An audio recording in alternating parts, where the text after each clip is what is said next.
সুপ্রিয় দর্শক, রাতের সংবাদে আপনাদের স্বাগতম। শুরুতেই জানাবো সংবাদ শিরোনাম, পরে বিস্তারিত। শুরুতেই থাকছে 2050 সালের মধ্যে ভারত হবে বিশ্বের সর্বাধিক মুসলিম জনসংখ্যার দেশ। জানিয়ে দিব বকেয়া টাকা চাওয়ায় ব্যবসায়ীকে বহিষ্কৃত যুবদল নেতার মারধর, থাকছে বিস্তারিত। এবং সর্বশেষ জানিয়ে দিব চট্টগ্রামে মহানগর ছাত্র শিবিরে বিক্ষোভ মিছিল, থাকছে বিস্তারিত। এতক্ষণ শুনছিলেন সংবাদ শিরোনাম, এবারে বিস্তারিত প্রতিবেদনে। এদিকে বিশ্বের সর্বাধিক মুসলিম জনসংখ্যার দেশ হতে যাচ্ছে ভারত।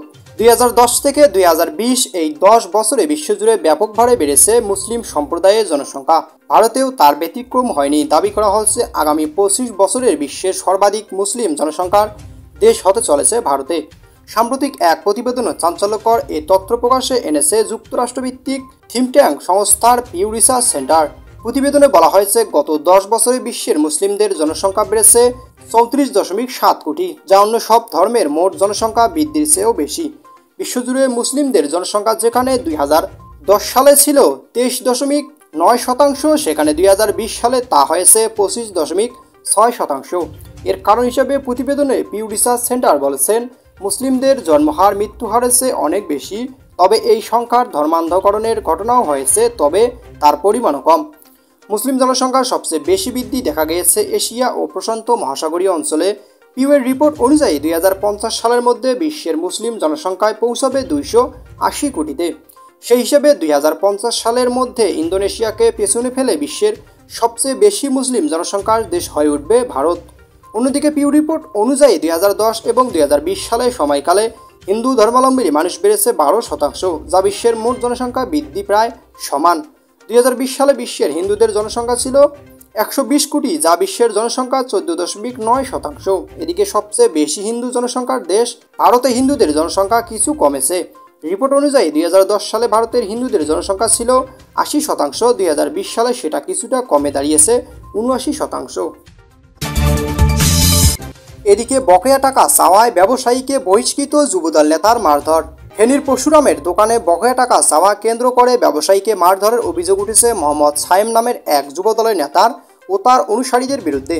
পরশুরাম উত্তর বাজারে এ ঘটনা ঘটে। মোহাম্মদ সায়েম দক্ষিণ কোলাপাড়া 5 নম্বর ওয়ার্ডে যুবদলের সভাপতি। সামাজিক যোগাযোগ মাধ্যম মারধরের একটি ভিডিও ছড়িয়ে পড়লে বিষয়টি জানাজানি হয়। 5 মিনিট 40 সেকেন্ডের ভিডিওতে দেখা গেছে যুবদল নেতা সায়েম ও তার ভাতিজা ফয়সাল সহ 5 থেকে 6 জন ওই ব্যবসায়ীকে বেধড়ক মারধর করছেন। এক পর্যায়ে মারতে মারতে তার পোশাক খুলে নিয়েছে, তারপরও তারা ক্ষান্ত হচ্ছে না। বারবার টেনে হিঁচড়ে সুমনকে দোকান থেকে বের করার চেষ্টা করছেন।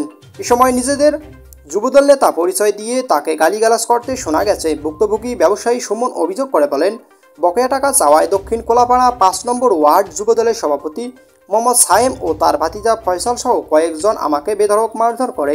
তিনি আরও বলেন, পরশুরাম উপজেলা স্বাস্থ্য কমপ্লেক্স চিকিৎসা শেষে বাড়িতে অবস্থান করছেন, তবে তিনি আতঙ্কে রয়েছেন। পরিবারের সঙ্গে কথা বলে মামলার বিষয়টি সিদ্ধান্ত নেবেন। এ বিষয়ে জানতে অভিযুক্ত যুবদল নেতা মোহাম্মদ সায়েমের মুঠোফোন বরাবর কল দিলে ফোন বন্ধ পাওয়া যায়। পরশুরাম পৌর যুবদলের সিনিয়র যুগ্ম আহ্বায়ক মিসফাকুর সামাদ রনি বলেন, দলীয় শৃঙ্খলা পরিপন্থী কর্মকাণ্ডে জড়িয়ে থাকার অভিযোগে সায়েমকে গত 25শে জুন দল থেকে অব্যাহতি দেওয়া হয়েছে। এদিকে চট্টগ্রাম মহানগর ছাত্র শিবিরের বিক্ষোভ মিছিল। মিটপৌরে বর্বরচিত হত্যাকাণ্ড সহ সারা দেশে চাঁদাবাজি, সন্ত্রাসী কর্মকাণ্ড ও বিচার বহির্ভূত হত্যার প্রতিবাদে বিক্ষোভ মিছিল ও প্রতিবাদ সমাবেশ করছে বাংলাদেশ ইসলামী ছাত্র শিবির চট্টগ্রাম মহানগর। আজ নগরের মুরাদনগর মোড় থেকে একটি মিছিল শুরু হয়ে নগরের বিভিন্ন সড়ক প্রদক্ষিণ করে জিসি মোড়ে এক সংক্ষিপ্ত বক্তব্যের মধ্যে দিয়ে শেষ হয়। চট্টগ্রাম মহানগরী উত্তর সেক্রেটারি মমিনুল হক মুমিনের সঞ্চালনায় সমাবেশে বক্তব্য রাখেন বাংলাদেশ ইসলামী ছাত্র শিবিরের কেন্দ্রীয় কার্যকরী পরিষদের সদস্য, চট্টগ্রাম মহানগর উত্তর সভাপতি তানজির হোসেন জুয়েল, কেন্দ্রীয় কার্যকরী পরিষদের সদস্য ও মহানগর দক্ষিণ শাখার সভাপতি ইব্রাহিম হোসেন রনি, চট্টগ্রাম বিশ্ববিদ্যালয়ের সভাপতি মোহাম্মদ আলী। এ সময় বক্তারা বলেন, ঢাকা মিটফোর্ড সোহাগ নামের একজন ব্যবসায়ী চাঁদা না দেওয়ার পরিপ্রেক্ষিতে একটি দলের কর্মীরা তাকে যেভাবে পাথরে আঘাত করেছে তা আমাদের প্রস্তর যুগের কথা স্মরণ করিয়ে দেয়। সে সময়টা মানুষ পাথর কেটে অস্ত্র তৈরি করে প্রতিপক্ষকে নির্মমভাবে ঘায়েলে ব্যবহার করত, কিন্তু আমরা প্রত্যক্ষ করলাম সভ্য আধুনিক এই যুগে এসেও আমাদের এই ভাইকে বুকে পিঠে মাথায় একের পর এক পাথর দিয়ে আঘাত করার মাধ্যমে নির্মমভাবে হত্যা করেছে। তারা এতেই ক্ষান্ত হয়নি। নিহত সোহাগের মরদেহের উপর উঠে নৃত্য করার মতো নৃশংসতাও আমাদের দেখতে